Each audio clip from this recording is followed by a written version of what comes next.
ابھی بادشاہ سلامت کی ماں نے کوئی جواب بھی نہیں دیا تھا کہ بادشاہ سلامت کا بوڑھا باپ بھی وہیں آ گیا۔ اس نے کہا، اس بڑھاپے نے ہمیں طرح طرح کی بیماریاں لگا دی ہیں، مگر حیرت انگیز طور پر ہماری سماعت بہت بہتر ہو گئی ہے۔ دور ہی سے ہم سب باتیں سن لیتے ہیں۔ ہم نے تم سب کی باتیں سن لی ہیں۔ ہماری بیگم بالکل ٹھیک فرما رہی ہیں۔ اپنے بیٹے کو خوشام پسند بنانے میں ہم دونوں کا بڑا ہاتھ ہے۔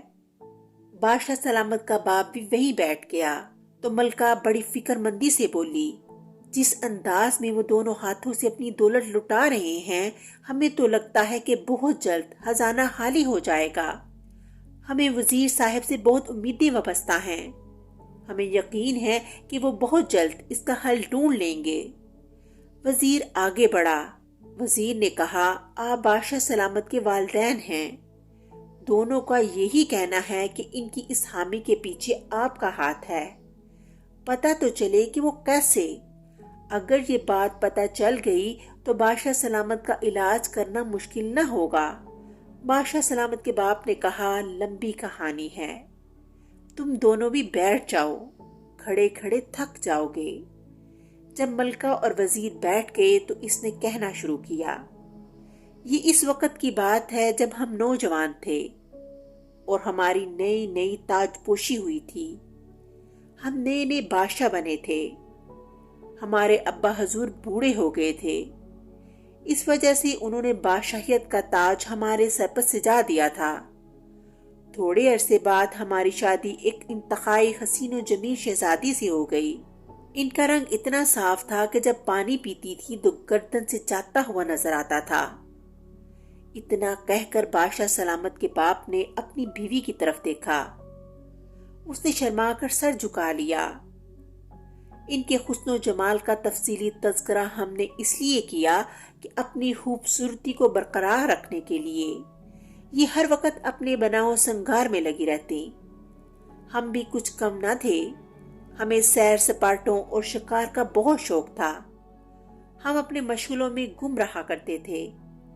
تھوڑے عرصے بعد اللہ نے ہمیں اولاد کی نعمت سے نوازا۔ ہمارا شہزادہ نہایت خوبصورت تھا۔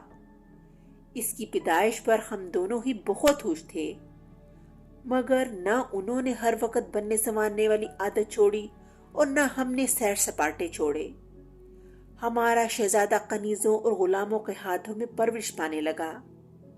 وہ تھوڑا بڑا ہوا تو اس کا دل چاہتا تھا کہ ہمارے ساتھ بیٹھے، اپنی اچھی اچھی باتیں ہمیں بتائے اور ہم اس کو شاباش دیں اور اس کی تعریف کریں، مگر ہم دونوں نادان بنے اپنی اپنی پسند کی مصروفیات میں گم تھے۔ ہمیں اپنی بے وقوفی کی وجہ سے اپنے چھوٹے سے شہزادے کے احساسات کا خیال نہ رہا۔ اس محرومی کا فائدہ ان کنیزوں نے اور غلاموں نے اٹھایا جن کے ذمے ان کی دیکھ بھال کرنا تھی۔ وہ اس کی ہر بات پر بہت تعریف کرتے۔ اس سے وہ خوش ہو کر اپنے کھلونے، مٹھائیاں اور بسکٹ وغیرہ اور دوسری چیزیں انہیں دے دیتا۔ وہ اس کی کمزوریاں بھانپ گئے تھے۔ وہ اس کی جھوٹی تعریفیں کرتے اور اس سے فائدہ اٹھاتے۔ رفتہ رفتہ ہمارے شہزادے کی یہ عادت پختہ ہوتی چلی گئی اور اس کا نتیجہ ہم سب خود اپنی آنکھوں سے دیکھ رہے ہیں۔ یہ کہہ کر بادشاہ سلامت کا بوڑھا باپ ایک ٹھنڈی آہ بھر کر خاموش ہو گیا۔ وزیر کچھ دیر خاموش سوچتا رہا، پھر بولا، میں پوری کوشش کروں گا کہ ان کی اس عادت کو ختم کروا دوں۔ یہاں پر میں یہ بات بھی کہوں گا کہ جو ماں باپ اپنے بچوں کو وقت نہیں دیتے، ان کی باتیں نہیں سنتے، ان کی اچھی باتوں پر انہیں شاباش نہیں دیتے، وہ اپنے بچوں کو احساس محرومی کا شکار بنا دیتے ہیں۔ اسی وقت ملکہ کا ننھا شہزادہ باغ سے کھیل کر واپس آیا۔ اس کے ہاتھ میں کسی جھاڑی کا ایک تنکا تھا اور اس نے امرود کے ایک پتے کو درمیان سے اس تنکے میں پرو رکھا تھا۔ شہزادے نے کمرے میں داخل ہو کر پہلے تو سب کو ادب سے سلام کیا، پھر بولا، امی حضور، دیکھیے ہم نے امرود کے پتے کا پنکھا بنایا ہے، یہ گھومتا بھی ہے۔ یہ کہہ کر اس نے پتے پر پھونک ماری تو پتا تیزی سے گھومنے لگا۔ ملکہ یہ دیکھ کر نہال ہو گئی، آگے بڑھ کر شہزادے کو پیار کیا اور بولی، ہمارے شہزادے نے کتنا اچھا پنکھا بنایا ہے، ہمیں بھی اس سے کھیلنے دیجیے۔ شہزادے نے پتے پر ایک اور پھونک ماری اور بولا، آپ تو بڑی ہیں، یہ تو بچوں کے کھیلنے کی چیز ہے۔ یہ کہہ کر شہزادہ وہاں سے بھاگ گیا۔ بادشاہ سلامت کی ماں نے کہا، اگر یہی سلوک ہم اپنے بیٹے سے کرتے، اس کی باتیں سنتے، اس کی تعریف کرتے، تو وہ ایسا نہ ہوتا جیسا اب ہے۔ تھوڑی دیر بعد جب وزیر وہاں سے رخصت ہونے لگا تو اس نے ملکہ کو چند باتیں بتائیں اور درخواست کی کہ وہ ان پر عمل کرے۔ ملکہ نے اس کی باتوں کو گرہ سے باندھ لیا۔ رات کو جب بادشاہ سلامت اس کے ساتھ اپنے کمرے میں بیٹھے تھے اور ننھا شہزادہ ان کے سامنے کھیل رہا تھا تو ملکہ نے بڑے پیار سے کہا، اللہ کا شکر ہے، میں بھی کس قدر خوش قسمت ہوں کہ مجھے آپ جیسا شریف اور نیک شوہر نصیب ہوا، جو شکل و صورت میں بھی یکتا ہے اور اپنے کردار میں بھی۔ اپنی رعایا کی محبت اس کے دل میں کوٹ کوٹ کر بڑھی ہے۔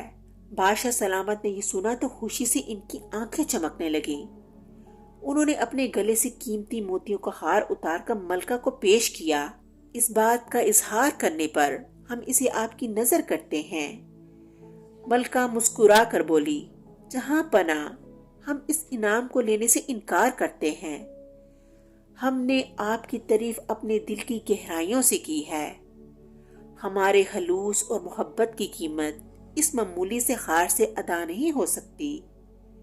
بادشاہ سلامت یہ بات سن کر حیران ہو گئے اور بولے، جب دوسرے لوگ ہماری تعریف کے گن گاتے ہیں اور ہم انہیں انعام دیتے ہیں تو وہ فوراً لے لیتے۔ ملکہ، آپ تو عجیب ہیں۔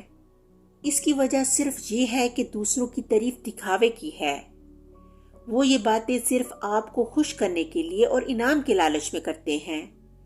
ان کے دلوں میں خلوص نہیں، لالچ بھرا ہوتا ہے۔ آپ تو میرے سرتاج ہیں، آپ کے بارے میں جو بھی کہوں گی وہ سچ ہوگا۔ ملکہ کی بات سن کر بادشاہ سلامت کچھ سوچنے لگے۔ ملکہ نے جب لوہا گرم دیکھا تو ایک اور چوٹ ماری۔ ہمارے دادا حضور ہمارے سب بہن بھائیوں کو ایک نصیحت کیا کرتے تھے۔ وہ کہتے تھے کہ اپنے ماں باپ اور بھائی بہنوں کے علاوہ اگر تمہارے منہ پر کوئی تمہاری تعریف کرے تو سمجھ لینا اس میں اس کی کوئی غرض پوشیدہ ہے۔ بادشاہ سلامت کی آنکھیں کسی سوچ میں ڈوب گئیں۔ انہیں کچھ سمجھ آنے لگی تھی۔ اگلے روز دربار شروع ہونے سے پہلے وزیر بادشاہ سلامت سے ملنے آیا۔ وہ انہیں ایک کونے میں لے گیا اور ان کے کان میں چپکے چپکے کچھ کہنے لگا۔ اس کی باتیں سن کر بادشاہ سلامت کی آنکھوں میں ایک چمک سی آ گئی۔ وزیر خاموش ہوا تو انہوں نے کہا، عقل مند وزیر، تمہاری بات میں وزن معلوم ہوتا ہے، ہمیں تمہاری تجویز سے اتفاق ہے۔ دربار شروع ہوا۔ سامنے تمام امراء، روسا اور دوسرے بڑے بڑے لوگ کرسیوں پر براجمان تھے۔ ان میں سے ہر کوئی اپنے ذہن میں وہ باتیں دہرا رہا تھا جو اسے بادشاہ سلامت کی شان میں کہنی تھیں۔ انہوں نے اپنے لباسوں میں کپڑے کے تھیلے چھپا رکھے تھے جن میں وہ انعام بھر بھر کر لے جایا کرتے تھے۔ یہ انعام وہ بادشاہ سلامت کی جھوٹی تعریف کر کے بٹورتے تھے۔ دربار کی کاروائی دیکھنے کے لیے آج ملکہ بھی بادشاہ سلامت کے برابر بیٹھی تھی۔ وزیر نے اس سے خاص طور سے درخواست کی تھی کہ وہ آج دربار میں ضرور آ کے بیٹھیں، بڑا مزہ آئے گا۔ دربار کی کاروائی شروع ہونے سے پہلے وزیر اپنی جگہ سے کھڑا ہوا۔ اس نے سب لوگوں کو مخاطب کر کے کہا، معزز اراکین دربار، آپ کو تو پتہ ہی ہے کہ ہمارے بادشاہ سلامت کس قدر رعایا پرور ہیں۔ سونے کے وقت کو نکال کر وہ ہر وقت ان کی فلاح و بہبود کے لیے سوچتے رہتے ہیں۔ وہ اس بات سے بھی پریشان رہتے ہیں کہ مزید کون کون سے کام کریں جس سے ان کی رعایا کو فائدہ پہنچے۔ وزیر کی اتنی بات سن کر ہی واہ واہ کا شور مچ گیا۔ 2-3 پرجوش درباری تو کرسیوں سے بھی اٹھ گئے۔ ہمارے ہر دل عزیز بادشاہ سلامت کا اقبال بلند ہو۔ یہ ہماری خوش قسمتی ہے کہ اللہ نے ہمیں ان کے زیر سایہ رہنے کی سعادت بخشی۔ کھڑے ہونے والے اشخاص میں سے ایک نے کہا۔ اس کی اس بات پر دربار میں شور مچ گیا۔ کان پڑی آواز سنائی نہیں دے رہی تھی۔ ملکہ یہ منظر بڑی دلچسپی سے دیکھ رہی تھی۔ اتنے بہت سے خوش آمدی اس نے ایک جگہ پہلے کبھی نہ دیکھے تھے۔ وزیر نے کہا، اب آگے سنیے۔ یہ بات بہت خوشی کی ہے کہ دربار میں موجود سب لوگ دولت مند اور خوشحال ہیں۔ بادشاہ سلامت نے فیصلہ کیا ہے کہ آئندہ جو بھی ان کی شان میں قصیدے پڑھے گا، نظم یا غزل سنائے گا یا نثر، اس کے ساتھ اسے 100 اشرفیاں بھی دینا پڑیں گی۔ ان اشرفیوں کو شاہی خزانے میں شامل کر کے ان سے غریبوں، بیواؤں، یتیموں کی مدد کی جائے گی۔ غریب اور بے سہارا لڑکیوں کی شادی کروائی جائے گی۔ بے گھر لوگوں کو سر چھپانے کا ٹھکانہ مل جائے گا۔ اس طریقے سے جہاں ہم اپنے ہر دل عزیز بادشاہ سلامت کو خراج تحسین پیش کر سکیں گے، وہیں ڈھیر ساری نیکیاں بھی کما لیں گے، یعنی آم کے آم اور گٹھلیوں کے دام۔ وزیر کی بات ختم ہوئی تو شاہی دربار میں سناٹا چھا گیا۔ اتنی خاموشی تھی کہ اگر وہاں ایک سوئی بھی گر جاتی تو سب اس کی آواز سن لیتے۔ وزیر نے کہا، ہاں تو آج پہلے اپنا کلام کون سنائے گا؟ دربار میں بیٹھے ہوئے لوگوں میں سے کسی نے جنبش تک نہ کی۔ تھوڑی دیر بعد ایک درباری اٹھا اور بولا، میں نے بادشاہ سلامت کی شان میں بہت اچھا ترانہ لکھا تھا، بدقسمتی سے گھر بھول آیا ہوں۔ دوسرے نے کہا، رات بچوں نے بھی پیچھا نہیں چھوڑا، قصیدہ لکھنے کا وقت نہ ملا، غرض سب لوگوں نے کوئی نہ کوئی بہانہ گھڑ کر سنایا۔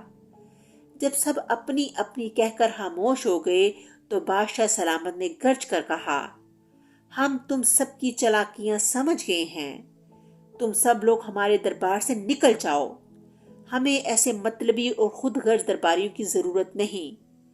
بادشاہ سلامت کو بے وقوف بنا کر فائدہ اٹھانے والے تمام درباری بہت شرمندہ ہوئے اور دربار سے اٹھ کر چلے گئے۔ اس روز کے بعد بادشاہ سلامت نے اپنی اس عادت سے چھٹکارا پا لیا اور حکومت کے دوسرے کاموں میں مشغول ہو گئے۔ وہ روز دربار لگاتے تھے اور لوگوں کی شکایتیں سن کر ان کا ازالہ کرتے تھے۔ ان کی اس تبدیلی سے ملکہ اور وزیر بہت خوش تھے، اس لیے کہ بادشاہ سلامت کو اپنی غلطی کا احساس ہو گیا تھا، جس کی وجہ سے ان کو مطلب پرست اور خوشامدیوں سے نجات مل گئی تھی۔ ملکہ کے دل میں وزیر کی عزت اور بھی بڑھ گئی۔ وہ اس کی احسان مند تھی کیونکہ اس کی عقل مندی کی وجہ سے بادشاہ سلامت راہ راست پر آ گئے تھے۔ اس طرح کہانی کا اختتام ہو گیا۔ اگلی کہانی کے ساتھ پھر ملیں گے، تب تک کے لیے اللہ حافظ۔